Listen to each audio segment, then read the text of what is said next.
पूर्ण केलाय महाराष्ट्र. आणि तुमचा हा कॉल आहे ताई, तुमचा हा जो कॉल आहे तो आम्ही मुलाखतीमध्ये टाकतोय प्रतिक्रिया म्हणून.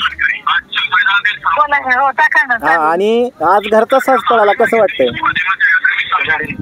सगळ्यात आज आनंदाचा क्षण आहे बघा. क्षण आहे आनंद. साज पळाला आज आपला द किंग राजा ओपनच्या मैदानात 1 नंबरचा महाराष्ट्र केसरीचा मान मिळवून एक रेकॉर्ड केलंय त्यानं. त्याचा लय अभिमान आहे, आनंद आहे मॅडम. जे सगळं आज श्रेय आहे ह्या सुखाचं आनंदाचं की बैलगाडी क्षेत्रातली जनता जी आपल्यावर भरभरून प्रेम करते, हे सगळं त्यांना समर्पित आहे. मॅडम, किती इच्छा होती आज घरचा साज पळावा अशी म्हणून? सुरुवातीपासूनच म्हणजे हे 8 दिवस अगोदरच प्लॅनिंग केलेलं की आज 1 तारखेच्या मैदानाला म्हणजे महाराष्ट्र केसरी मैदान घोषित व्हायच्या अगोदरच ठरवलेलं घरची गाडी पळवायची म्हणून.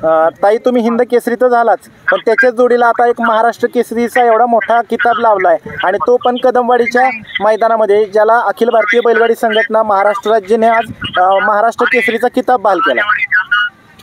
आज बघा मी म्हणजे गर्वानं अभिमानानं सांगेन की आज उर्मिला माणिकशेठ गायकवाड महाराष्ट्र केसरीची खरी मानकरी ठरली, पण अजून हिंद केसरीची मानकरी ठरली नाही. मी ज्यावेळेला 1 नंबर करीन त्यावेळेला समान. वा वा, बघा मग ताई, तुमचं किती मोठं म्हण आहे. हिंद केसरीचा गुलाल झाले, मात्र ज्यावेळेस 1 नंबर करेल त्यावेळेसच तुम्ही म्हणाला मी हिंद केसरी नाव लावणार. बरं. आणि ताई, विशेष म्हणजे तुम्ही महाराष्ट्र केसरी झालाय आणि त्यामध्ये पहिल्या बैलगाडी मालकीण आहात, तर काय कसं वाटतंय?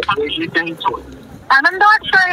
एवढ्या पुरुष प्रधान म्हणजे जिथं पुरुषांचं वर्चस्व आहे तिथे येऊन सगळ्यांनी म्हणजे साथ दिली, सगळ्यांचा रिस्पेक्ट मिळाला म्हणून इथपर्यंत येणं शक्य आहे. आणि ताई, आज फोनवरती ही पहिल्यांदाच अशी मुलाखत होतीये का? हो, पहिलीच मुलाखत फोनवरती. मॅडम, आज का कमेंट्स काहीही येऊ दे, पण राजा कधीच नाराज करत नाही तुम्हाला? राजा अर्जुन कधीच नाराज करत नाही, अर्जुन सुद्धा तेवढाच. कमेंट्स करणाऱ्यांविषयी काय सांगाल मॅडम? पण इग्नोर केलं पाहिजे, दुसरं काहीच करू शकत नाही. इग्नोरच करणे एकमेव हे आहे. आणि ताई, आम्ही सगळे वाट बघतोय 5 तारखेच्या मैदानात येणार ना तुम्ही? हो, 5 तारखेच्या मैदानात आहे. चालते, ठीक आहे ताई, तुमचं अभिनंदन. साहेबांना सुद्धा अभिनंदन सांगा. हो, धन्यवाद. शुभेच्छा पुन्हा एकदा, शुभेच्छा तुम्हाला. धन्यवाद. थँक्यू. हा.